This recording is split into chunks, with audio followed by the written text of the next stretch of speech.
이 환자분은 지금 나이가 연세가 70세시고 어깨 통증을 오랫동안 앓고 있다가 이제 움직임, 이 가동 범위가 제한되는 그런 통증까지 오신 그런 석회화 건염이 오신 건데요. 마치 비유를 하면 우리 이제 어떤 건물을 지을 때 시멘트 차가 와서 이렇게 레미콘이 와서 시멘트를 이렇게 들여 부어서 그게 이제 점점 굳어나가다 보면 이게 딱딱한 돌로 변하지 않습니까? 그런 것처럼 우리 어깨의 견관절도 석회화 건염이라고 하는 부분이 생긴다는 얘기는 뭐냐면 어떤 기혈이 경맥에 막혀서 순환이 안 되다 보면 결국은 어떤 이물질, 노폐물질이 쌓이고 그 노폐물질이 석회화처럼 일어나면서 결국 그게 이제 굳어버리면 오십견과 같은 증상까지 가게 되는 것입니다. 그래서 결국 이분은 만성화된 통증이기 때문에 크게 보면 두 가지 관점에서 조금 접근을 해야 될 것 같은데요. 앞에서 양재현 원장님이나 이마선 원장님께서 원인이나 운동법들은 다 설명하셨기 때문에 제가 이제 말씀드린 건 뭐냐면 우선 염증 반응을 잡는 데는 가장 좋은 거는 사실 봉침 치료하는 것들이 좋습니다. 봉침 치료를 통해서 염증 반응을 좀 잡으면서 염증을 없애주는 그런 부분들을 접근하면 좋을 것 같고요.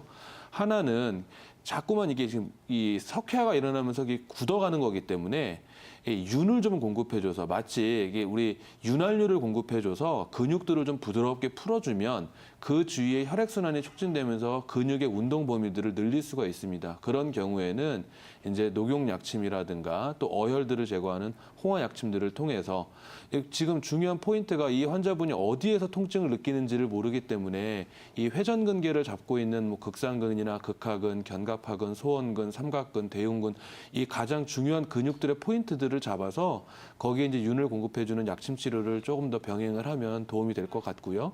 그다음에 제가 이제 마지막 말씀드리는 건 이 동의보감 수문에 보면 석영탕이라고 하는 약이 있습니다. 석영탕의 약의 그 설명을 보면 기혈이 경맥에 막혀서 팔을 들지 못하거나 아플 때 쓰는 약들이 있습니다. 그래서 근데 제가 말씀드린 그 약 중에서도 이 석영탕에 들어가는 군약, 그러니까 제일 임금이 되는 약재가 뭐냐면 강황입니다.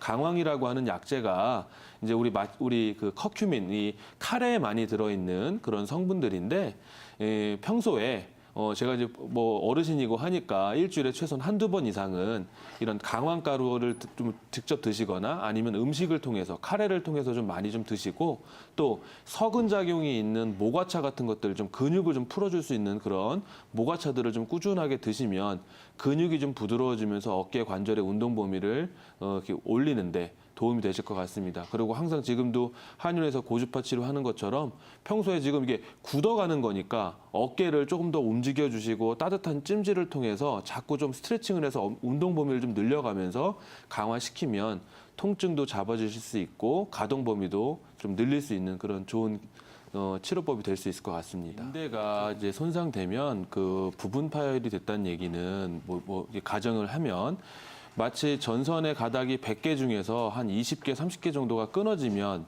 예전에 100개가 하던 일을 이제는 70개, 80개가 일을 해야 되다 보니까 마치 발목이 삔 분이, 인대가 손상돼서 삔 분이 계속 삐는 것처럼 어깨에도 이 무리가 되면서 통증이라든가 염증 반응이 계속 유발될 수가 있습니다.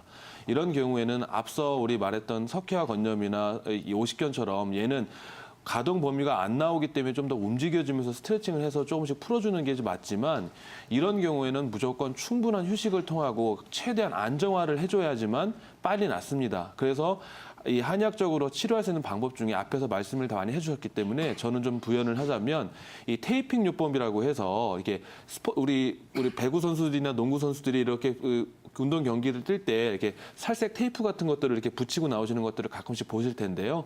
그게 이제 뭐냐면 이게 파스 성분이 아니라 이 테이핑을 근육 결을 따라서 테이핑을 해줘서 마치 우리 기부스 하듯이 캐스터 하듯이 그렇게 기부스하는 것들은 아니지만 근육 자체에다가 요 테이핑 요법들을 통해서 근육에 좀 안정성을 가해주고 얘가 조금 더 힘이 좀 덜 받을 수 있게 좀 도와주는 그런 요법입니다. 그래서 이 테이핑을 하다 보면 이 회전근개 아까 전에도 말씀드렸던 극상근이나 극하근, 소원근, 견갑골근 이 회전근개를 구성하고 있는 앞에 이 뒤쪽에 있는 근육들에 있는 이 테이핑들을 조금 해주시고 또 대흉근이나 삼각근 이런 주위에 있는 근육들의 이 테이핑들을 통해서 근육들을 좀 안정화시켜주면 이런 인대 파열에 좀 도움이 될 수 있을 것 같습니다. 네, 이 환자분은 지금 이제 나타나시는 증상들을 보면 제가 봤을 때는 이 여성분이시고 면역력이 좀 떨어지면서 입 안에 이렇게 자꾸 아픈 통증이 생기시고 그 다음에 또 마지막에 보시면 자고 일어나면 늘 혓바닥에 이렇게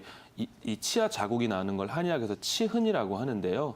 전형적인 기허증, 몸에서 기운이 떨어지면 나타나는 반응들이 마치 치아가 혀를 누르면 원래 건강하신 분들은 이 이빨에 눌린 자국들을 복원할 수 있는 힘이 있어야 줘야 되는데 기운이 딸리시는 분들은 혀가 이렇게 부으면서 이빨에 눌린 것들이 이 복원이 되지 않고 이게 사자 갈기 모양처럼 이빨 자국이 그대로 납니다. 이거를 한의학에서 치흔이라고 하는데 이런 치흔 자국이 났다라는 거를 봐서는 상당히 면역력이나 체력이 지금 많이 떨어진 상태라고 볼 수 있을 것 같습니다. 근데 그러다 보니까 이 자꾸만 이게 목구멍에 뭐가 걸린 느낌이 들고 이게 답답하고 뭔가 뱉으려고 해도 가래를 뱉으려고 해도 나오지 않고 뭔가 이렇게 걸린 느낌. 이거를 이제 한의학에서는 뭐라고 말씀을 드리냐면 매핵기라고 합니다. 매핵기라고 하는 게 뭐냐면 목구멍에 매실 열매 같은 것들이 이렇게 걸려 있는 느낌을 매핵기라고 합니다. 그래서 이 매핵기는 환자분께서는 이게 상당히 한의원에 이런 분들이 상당히 많이 오십니다. 그래서 많이 오시는데 항상 뭐가 걸려 있으니까 꼭 이제 내과 같은 데 가거나 이비인후과에 가셔서 내시경을 해보거나 뭔가 입 안에 검사를, 목구멍 검사를 다 해보고 오시는데 병원에 가서도 특별히 문제가 없다. 문제가 없는데 다만 보이는 게 약간의 뭐 위에 신경성 위염이나 뭐 만성 위염 또는 역류성 식도염 증상이 조금 보인다. 그래서 이제 환자분들이 대부분 처방받아서 오시는 약들이 소화제 성분의 약들하고 그다음에 이제 뭐 제산제들, 우리 소위 이렇게 이제 이 탄산 칼슘 같은 계열들의 제산제들을 통해서 속쓰림들을 방지하고자 하는 약들을 많이 처방받고 오시는데요. 그 약을 먹어도 이 개선되지가 않습니다. 그러니까 항상 뭐가 걸린 느낌이 드는데 보통 이 매핵기가 생기는 분들은 남자와 여자를 비교했을 때 여자분들이 훨씬 많이 생기십니다. 남자분들은 별로 잘 안 생기시는데 왜냐하면 성질이 조금 예민하시고 좀 꼼꼼하시고 좀 생각이 많으시고 체력이 조금 떨어지시는 그리고 소화 기능이 약하신 이런 체질을 갖고 있으신 분들이 매핵기가 많이 오는데요. 이 매핵기가 생기는 원인을 한의학에서 보면 크게 두 가지입니다. 하나는 화의 기운과 그다음에 담, 이 몸에 순환이 안 되면서 찌꺼기가 생긴 담의 기운 때문에 뭐가 걸린 느낌이 생긴다. 그래서 마치 일종의 그 어르신들이 말하는 우라병과 같은 좀 그런 느낌인데 이 담화가 쌓이면 이 목구멍에 뭐가 걸린 느낌을 매핵기라고 해서 이렇게 이제 증상들이 나타나게 됩니다. 그래서 이 증상들이 나타날 때 반드시 하셔야 될 부분들이 뭐냐면 첫 번째는 아까 전에 말씀드렸듯이 너무 신경을 많이 쓰시면 이 매핵기가 계속 증상이 반복이 되고 악화가 되기 때문에 이 신경을 쓰는 부분들을 조금 가라앉히기 위해서 충분한 수면을 하신다거나 명상을 하신다거나 그다음에 이게 매핵기가 생기시는 분들은 이 단기증이라고 해서 원래는 호흡이 깊게 들숨을 들이셔서 아랫배 단전까지 들어갔다가 이 코로 충분히 나와줘야 되는데 이게 매핵기가 생기시는 분들, 화병이 생기시는 분들의 특징이 뭐냐면 이 단기증이라고 해서 들어오는 숨은 이 흉식호흡 여기까지밖에 안 들어오고 내쉬는 숨은 길게 이 한숨 쉬듯이 이렇게 됩니다. 그래서 환자분들한테 제가 꼭 설명을 드리는 게 호흡을 코로 천천히 들이마셨다 아랫배까지 호흡을 내보낸다, 들이마신다는 느낌으로 들어갔다가 천천히 코로 내뱉는 이런 복식 호흡들을 좀 연습하시라고 말씀을 드리고요.